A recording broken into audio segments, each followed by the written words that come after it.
My stepsister sent me 70 shots of them in bed and messaged, I'm his next wife. So, I made sure those pictures made her into a celebrity.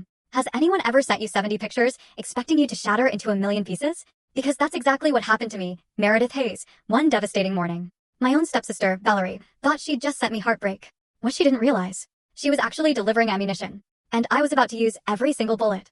It all started at exactly 2:21 in the morning. I remember the time with painful clarity because my phone wouldn't stop buzzing on the nightstand. I just turned over in bed, half asleep, and the light from the screen sliced through the darkness. I wasn't expecting messages from anyone, especially not then. Glenn, my husband, or what I used to call him, wasn't home. He claimed he was out late for a business dinner with some big supplier for our auto shop.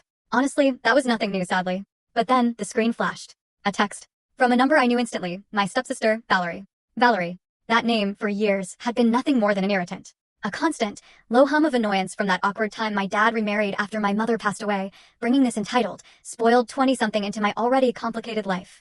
But now? Now that name just tastes like acid in my mouth. I squinted in the dim light, my eyes adjusting, and opened the message. The first one was short, ice-cold, and utterly brutal. I'm Glenn's next wife.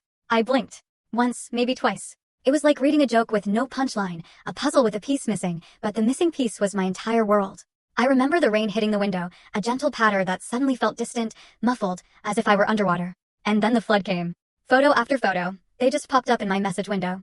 These weren't blurry screenshots or shoddy snaps taken from a distance. Oh no. These were high-quality, smiling, intimate pictures. Dinner dates. Weekend getaways. Hotel room selfies. Her hand tucked inside his pocket, his arm around her shoulder.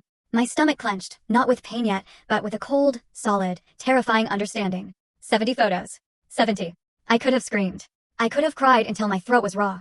I could have hurled that phone across the room, woken Gail, my sweet 7-year-old, sleeping peacefully beside me, curled up with her thumb near her mouth. But I didn't. That wasn't my style. Never has been. Instead, I pressed the mute button so the notifications wouldn't wake Gail.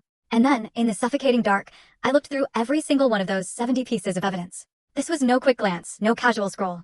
This was a methodical, terrifying inventory of my ruined life. There was one of him, holding a wine glass, with that ridiculous, smug half-smile he always used to give me when I suggested going out for dinner. Another showed her, Valerie, wearing his college hoodie, the faded one I had folded just that morning and put in his drawer.